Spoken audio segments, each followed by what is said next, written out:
रमण भगवान की जय, राधा रानी की जय। मेरे नारायण, उसका मन कैसा है? आज भी उसके मन में एक उपद्रव मस्तिष्क तक उसके अंदर है। मस्तिष्क अस्वस्थामा ने कहा कि ठीक है, तुम्हारी मनोकामना हम पूर्ण करेंगे, इसमें समझे की बात नहीं है। और अस्वस्थामा चला जाता है पांडव लोगों के जो बना हुआ था उसमें विश्राम कक्ष में। भगवत कृपा पांचों भाई पांडव पड़े हुए थे।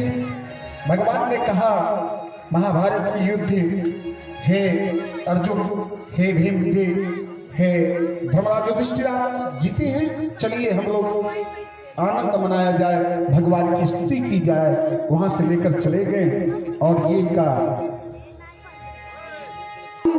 पांडवों को लेकर चले गए और पांडवों के शिविर में उनका 5 बिस्तर पड़ा हुआ था, जिस पर द्रौपदी के 5 पुत्र जाकर के जगह जगह पे उस बिस्तर पर सो गए। पांडव लोग तो चले गए थे भगवान के साथ में, लेकिन द्रौपदी पुत्र 5 जाकर के अपने अपने पिताओं के बिस्तर पर लेट गए। अस्वस्थामा छुपा हुआ था, पहुंचा और 5 लड़कों को, 5 पुत्रों के सर को काटा, धड़ से अलग किया और लेकर चल दिया। दुर्योधन के सामने पहुंचा, मित्र तुम एक की चिंता करते थे, मैं 5 लाया हूं, मैं 5 लाया हूं, तुम एक की चिंता करते, 5 का सर धड़ से अलग किया। देख दुर्योधन ने मेरे नारायण जब उस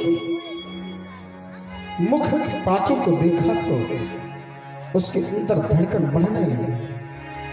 अस्वस्थामा ने तुमने क्या किया मित्र? अरे हमने तो तुमको 5 पांडवों का सर मांगा था, तुम्हें 5 पुत्रों के सर बुलाए, तुम तो पांडव हित कर दिए, पांडव हित कर दिए। इसी वेदनाओं में दुर्योधन ने अपने प्राण को त्याग दिया। इधर द्रौपदी को पता चला कि मेरे पुत्रों की मृत्यु हो गई है। द्रौपदी पहाड़ मार कर रोने लगी। माताएं विचार करेंगी, जब मेरे पुत्र की कोई दशा बिगड़ जाती तो कैसे माताएं रहती हैं। जरा पुत्र वेदना माताओं से पूछा जाए, मां पुत्र को कैसे पालती है पूछा जाए, और वो पुत्र माता को परित्याग कर देता। माताओं को पुत्र अपशब्द बोलता है, जो पिता कितने कष्ट से कमा कर लाकर अपने पुत्र का पालन पोषण करता है, और वो पुत्र अपशब्द बोलता अपने पिता के विषय में गाली। जीते जी पिता की मृत्यु हो जाती है। मेरे नारायण आप ध्यान दीजिए, मैं उन पुत्रों से निवेदन करता हूं कि अपने माता पिता को कभी अपशब्द नहीं करना। जब आप अपने माता पिता के चरणों में अपने शीश को झुकाएंगे, जब ये झुकेंगे तो आपके सर पे जो पाप रहेगा नीचे गिर जाएगा। देवताओं से अधिक दर्जा माता पिता के चरणों की मेरे नारायण। मातृ सेवा करें, पितृ सेवा करें, जीवन में आपको किसी वस्तु की कमी नहीं होगी। जरा आप विचार करें। मेरे नारायण, हमारी कथा चल रही थी, हमारे गांव में एक पोखरा है, राम मंदिर वहीं चल रहा था। पुत्र के वियोग में दुर्योधन ने प्राण त्याग दिया, तूने पांडवहीन कर दिया। अस्वस्थामा को मालूम हुआ कि हम पांडव के अवसर को नहीं ला सके, तो पांडव पुत्र पे ग्लानि उसको हो गई। द्रौपदी दहाड़ मार मार कर रोने लगी। जरा सोचिए, जिसका पुत्र की मृत्यु हो जाए कैसी रहेगी मां। द्रौपदी विकल हो गई। अर्जुन पहुंचे, प्रिय घबराओ नहीं, विधाता ने जो किस्मत में लिखा है यही होना था।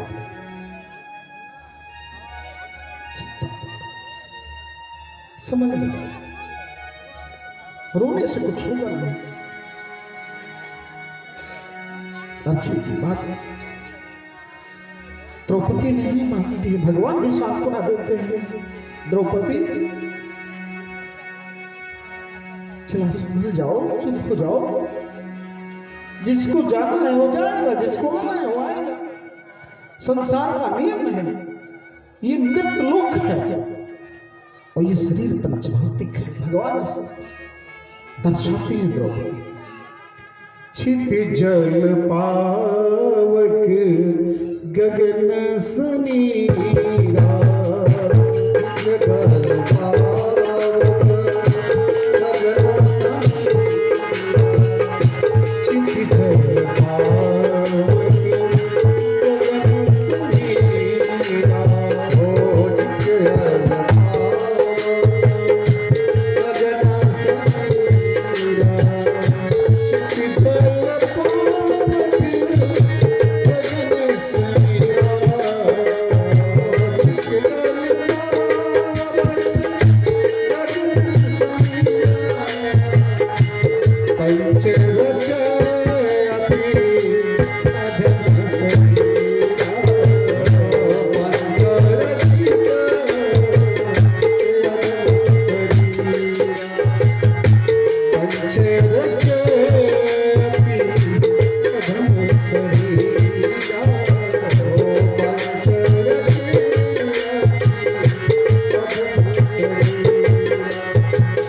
मेरी बहन इस शरीर पंच तत्व से बना हुआ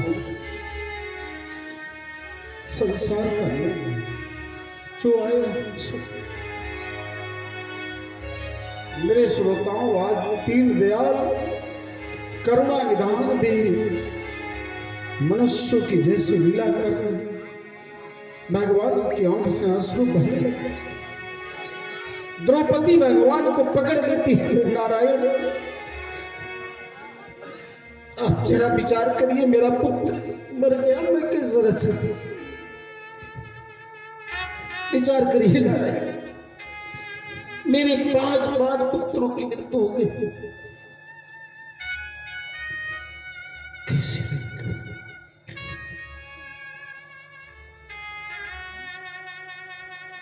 मेरे अंदर एक भाव जाग रहा है नारायण, क्या मैं आपसे पूछ सकती हूँ? भगवान ने कहा पूछ लो, क्या पूछना चाहते हैं पूछ लो। द्रौपदी कहती नारायण आपको तो लोग भगवान कहते हैं, मैं नहीं कहती हूँ, मैं तो आपको भाई समझती, लोग आपको नारायण कहते हैं। आपको तो मालूम होता है ना, पहले से मालूम होगा कि अब मेरे पुत्रों की मृत्यु होगी, अब क्यों नहीं बचाए नारायण, क्यों नहीं बचाए?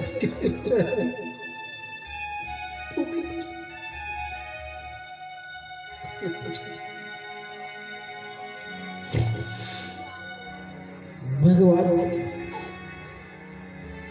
नारायण कहते हैं भाग मैं मजबूर हूं, सक्षम हूं करने के लिए, मैं करना चाहता, पिताता जो लिख दिए वो करेंगे। एक दिन मैं लीला करके इस लोक को छोड़कर मैं अपने परम धाम को चला जाऊंगा। बहन इसमें न तुम्हारा गलती न मेरा गलती, मैं भक्तों के बस में रहता हूं, मैं स्वतंत्र नहीं हूं, मैं प्रतंत्र हूं। जिस रूप में भक्त मुझे बुलाता है मैं उस रूप में उस भक्त को दर्शन करता हूं, दर्शन देता हूं, उसके कार्यों को करता। नाना भांति राम अवतार,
जिस रूप में भगवान भक्त मुझे आह्वान करता है मैं उस रूप में उसकी कामनाओं को करता हूं पूरा।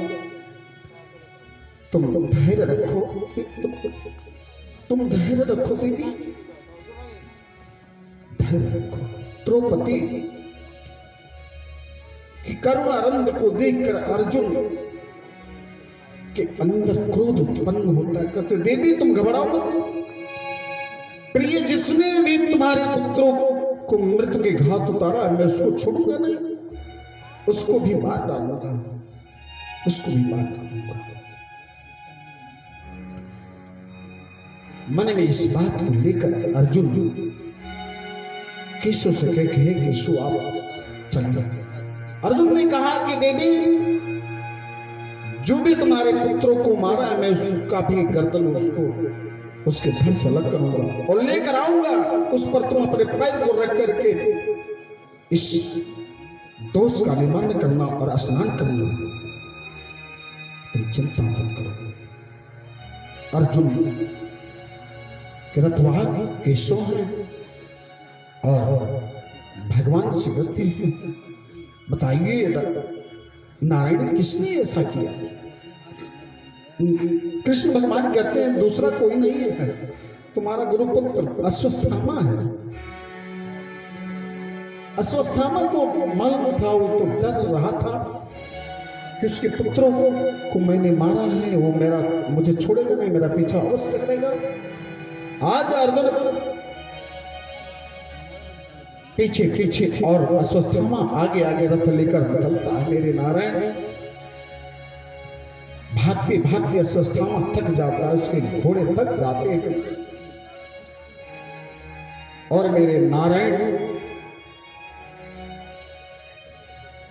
जब देखता है कि अश्वत्थामा मैं बचूंगा नहीं,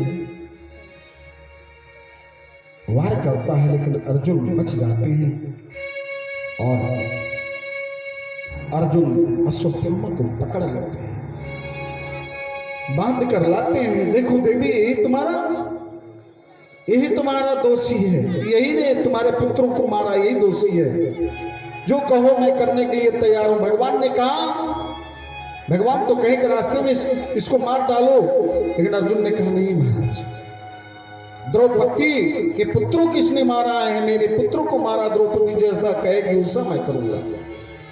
आज अश्वत्थामा को बांध कर ले जाते हैं मेरे नारायण, अर्जुन ले जाते हैं। द्रौपदी देखती है कि ये तो गुरुपुत्र हैं, द्रोणाचार्य के पुत्र अश्वत्थामा है।